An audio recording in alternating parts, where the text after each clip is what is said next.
apellidos de víctima a victimaria, Sandra Constanza Gutiérrez. Y yo quiero leerles un poquito de su trayectoria y de todo lo que ella ha hecho. Ella es especialista en gerencia de ventas y banca empresarial. También es magíster en derechos humanos y cultura de paz. Nuestra invitada, Sandra Constanza, ha dejado una huella indeleble en el ámbito de la reforma penitenciaria en nuestro país, en Colombia y en otros países en América Latina.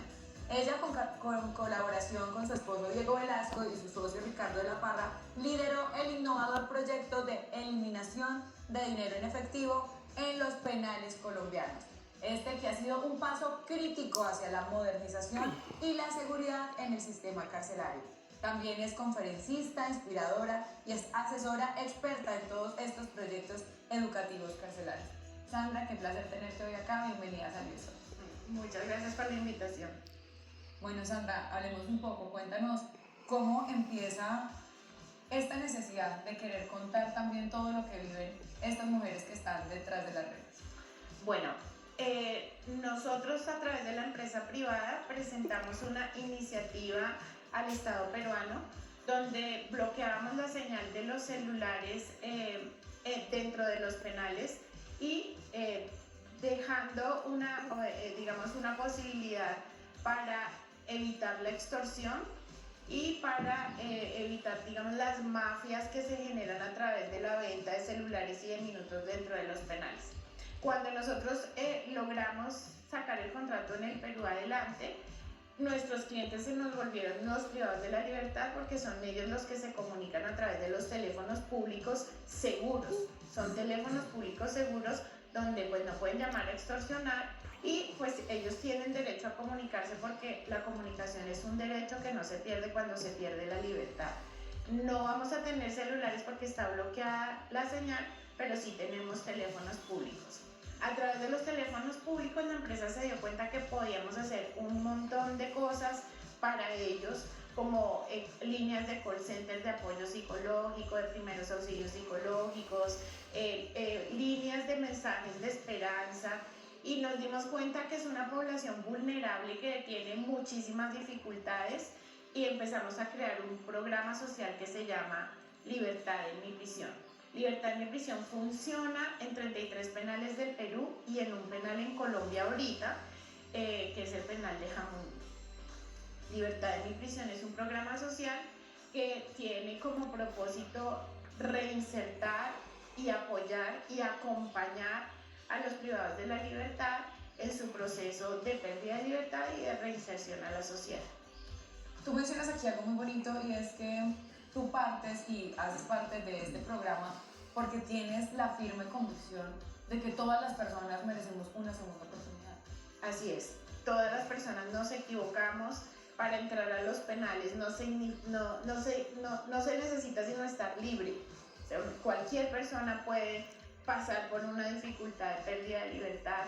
En los penales encontramos gente valiosa, maravillosa, en realidad que necesita una segunda oportunidad para poder seguir adelante. En los penales encontramos personas que tienen pasados dolorosísimos y tristísimos, en donde el único camino seguramente era poder terminar en un penal. Pero hay unas situaciones en las que mucha gente tiene cierta restricción, prevención y hasta discriminación de esta situación. Hemos entendido siempre que estar en una cárcel, Meli, es porque hay una consecuencia frente a una mala acción y que hay que pagar y redimirse frente a la sociedad. Pero también es cierto que hemos visto que muchas personas a veces están injustamente ahí. El sistema penitenciario, el sistema judicial a veces no es el mejor, no está al 100% y no cubre todos los aspectos. Pero sí hay cierta prevención frente a esos escenarios. Si tú me dices a mí, vamos a la cárcel a saludar a unas personas que están recluidas y privadas de la libertad, ¿será que todo el mundo te dice, sí, vamos de una? ¿O hay cierta prevención?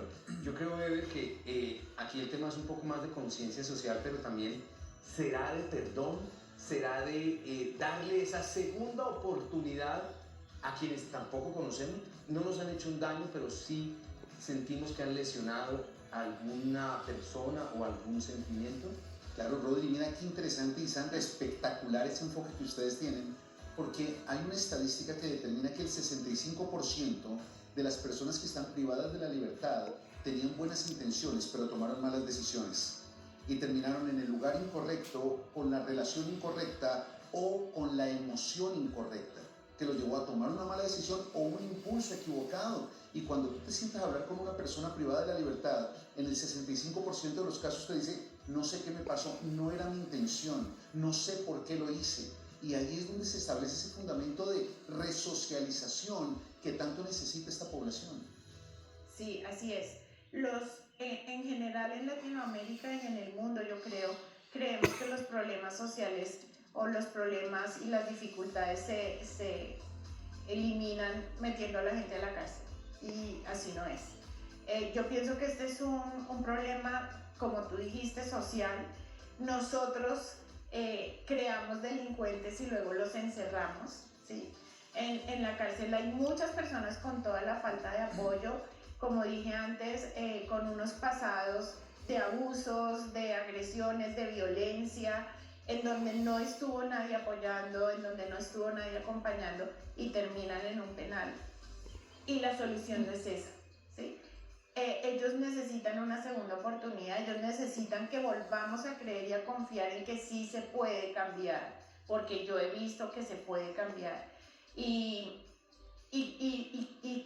creer que este es un problema de todos, no de ellos, no de como usted hizo un error, entonces ahora pague la condena porque uno es culpable y tiene que reconocer sus errores y las consecuencias de ellos, sino que esto es un problema que nos atañe a todos.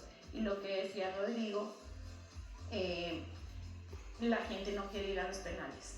Si nosotros tenemos una fundación para niños abandonados, niños pobres, enfermos de SIDA, ancianos, conseguimos personas.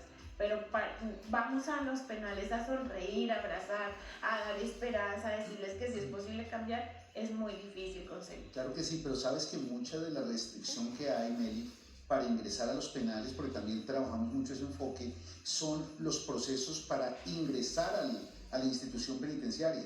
Es decir, el tema de las filas, las requisas, los trámites, eso es lo que hace que mucha gente se resista a hacerlo. Pero déjame preguntarte algo, Sandra, ¿esa es la base del enfoque de víctima-victimaria? ¿Cómo las personas han sido víctimas de una condición social y terminan convirtiéndose en victimarias por causa de esa misma condición? Porque eso es el ciclo de la victimización, que determina que una persona que ha sido víctima inconscientemente opera como victimaria y se justifica en lo que sintió como víctima. Por eso una persona lastimada lastima, una persona herida hiere, una persona rechazada rechaza. Así es. Es el círculo de la violencia que vemos en el libro.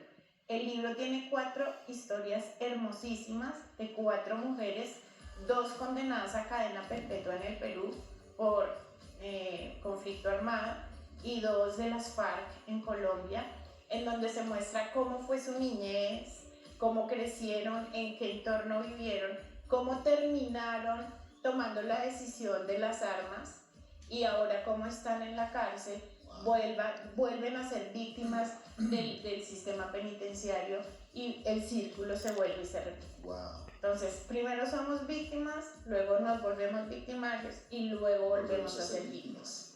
Sandra, cuando tú tienes la oportunidad de encontrarte con ellas, de hablarles desde el corazón y de poder, digamos, desnudar como su alma, su mente y que ellas te cuenten toda esa historia, ¿qué te dicen? Si están dispuestas a volver a empezar, a perdonar, a sanar, a tener una vida diferente. Bueno, las 2 que están condenadas a cadena perpetua no dejan de soñar con su libertad. Ya tienen una casi 80 años, 74, 75 años, las condenadas a cadena perpetua en el Perú. No dejan de soñar con su libertad y lo más hermoso es que ellas dentro de su prisión encontraron un lugar de paz en donde hacen cuadros, artesanías, pintan y ya qué, o sea, ya les toca aprender a vivir dentro de su condena y no encarcelarse más de lo que ya están. Yo les digo a ellas, no se encarcelen estando encarceladas. Bueno, aquí se puede encontrar libertad. Yo eso un poquito yo hablo también desde la otra perspectiva, ¿verdad? Estamos hablando muy positivo de una persona que está condenada por diferentes acciones. Pero los que están afuera son las víctimas de esa persona. También, ¿cuál ha sido? ¿No te has encontrado con esa posición como, venga, pues, cómo va a ayudarles ¿cómo va a apoyarlas? Y mire lo que nos hicieron. Esa persona estuvo, por ejemplo, hablemos del tema del caso del armado con grupos al margen de la ley. Esa persona secuestró, mató a mi familia, hizo, deshizo. Y usted ahora le está dando una oportunidad cuando es que no se merece nada, acabó con mi vida. Todo lo que se puede tejer alrededor de esta historia y que es la verdad. Es muy difícil de entender, pero sí es la verdad. Y hay una persona que, tú nos dices ahora, puede tener 70 y pico años. Claro, y uno ve esa situación. Yo he estado en visitas a diferentes cárceles en Colombia y he podido ver eso. Claro, hay un arrepentimiento, hay una situación, pero ¿cómo llegar a eso? ¿Será que ese arrepentimiento si es genuino? ¿Si pasa? ¿Si existe?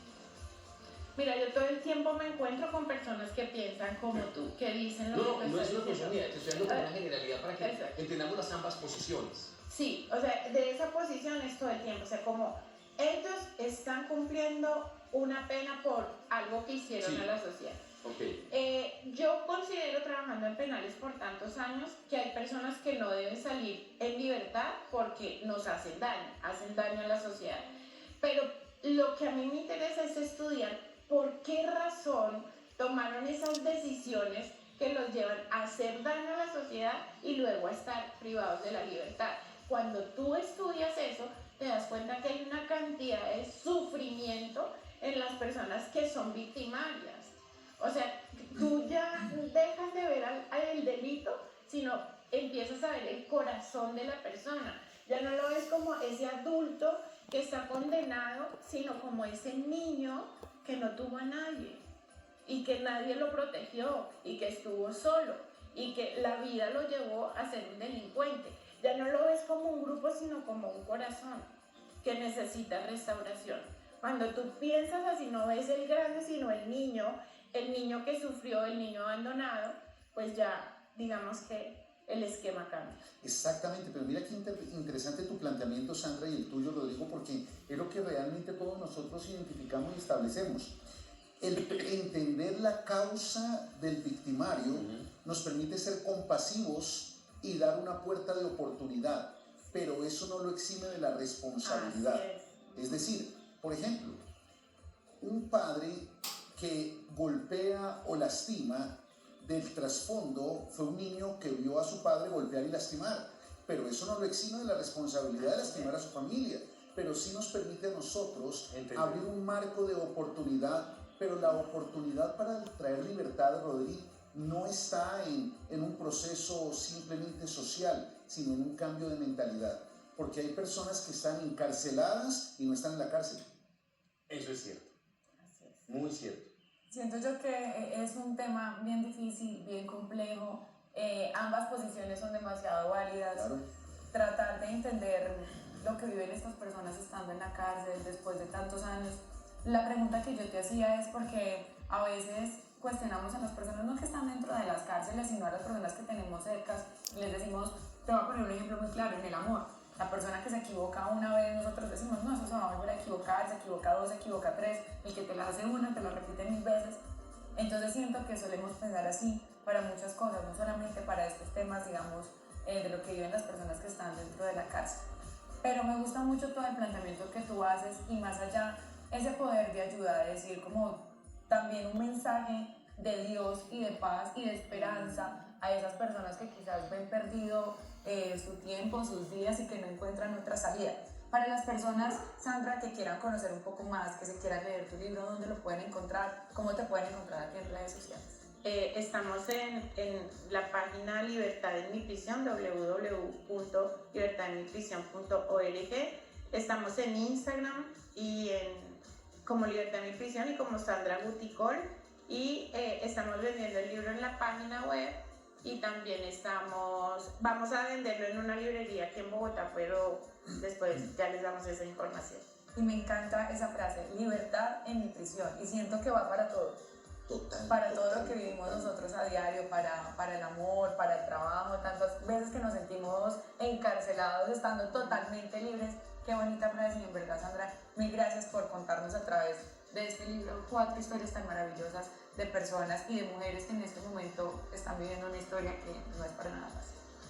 Ana, pues siempre desde hace muchos años conozco este proyecto y es una labor titánica, no es nada fácil. tienes tantos adeptos como contradictores. Y seguramente serán muchos más los adeptos por el proceso y el desarrollo de lo que estás haciendo. De llegarle a impactar a personas que son reacias a dar segundas oportunidades. Y no solamente en un proceso carcelario, sino dar segundas oportunidades en lo que decía Meli. Esto nos toca a todos. Yo la conclusión que dejo es que en el perdón comienza la libertad. Total. Si nosotros no aprendemos a perdonar en lo pequeño y en lo grande, en lo simple y en lo cotidiano, como en lo grande, difícilmente encontramos la libertad verdadera en nuestro corazón y podemos llevar libertad a los demás. Y es una invitación a tener misericordia por los privados de la libertad, porque de verdad que la necesitan para construir un mundo de paz. Así es, y mira algo bien importante, Sandra. Las cárceles condenan las acciones, pero no a las personas. Dios es un Dios de segundas oportunidades. Y qué bonito poderle dar a las personas siempre una segunda oportunidad. A ese papá, a esa mamá que ha estado encarcelado en la amargura, en el rechazo, en el abandono, si tú entiendes cómo fue como hijo y cuál fue la vida que su papá le dio, vas a poder entender que se merece una oportunidad. Esa esposa que parece que es cantaletosa, amargada, si tú miras todo lo que ella ha sufrido desde niña, quizás vas a entender que ella merece una oportunidad. Y qué bueno juzgar las acciones, pero no juzgar a las personas. Las personas merecemos una segunda oportunidad. Qué bonito, Sandra.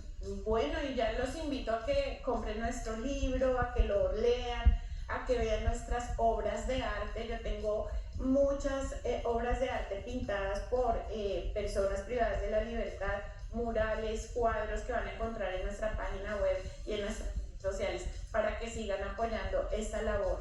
Y si compramos esos cuadros, esos libros y todas estas obras de arte, ¿qué pasa? ¿Dónde va eso? Va a seguir apoyando al programa social, para seguir apoyando y seguir llevando más educación, más arte, más deporte y más de todo lo que se necesita dentro de los penales. Círculo positivo de acción. Espectacular, espectacular, espectacular. La verdad siento que nos has dejado un mensaje muy bonito, no solamente para entender esa posición de las personas que están en la cárcel, sino para nosotros también autocuestionarnos y poder encontrar esa libertad en nuestras mismas prisiones. Sandra, mil gracias por estar hoy aquí con nosotros. Y para ustedes, como estamos hablando de segundas oportunidades, todavía tenemos tiempo de cambiar nuestra vida alimentaria, de ponernos juiciosos con el gimnasio, de darle una segunda oportunidad a nuestro cuerpo, a nuestra alma, a nuestro espíritu. Claro, yo no entiendo el comentario nunca, ¿no? O sea, tú consideras, Meli, nos estás viendo que necesitamos una segunda oportunidad. ¿Sabes? ¿Tú crees que necesitamos una segunda oportunidad de hacer ejercicio? Sí, considero. Sí, considero. Muchas gracias, Sandrita, muchas gracias. Si ellos consideran o no.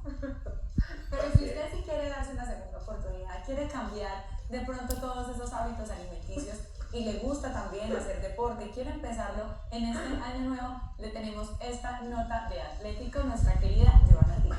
Estás preso en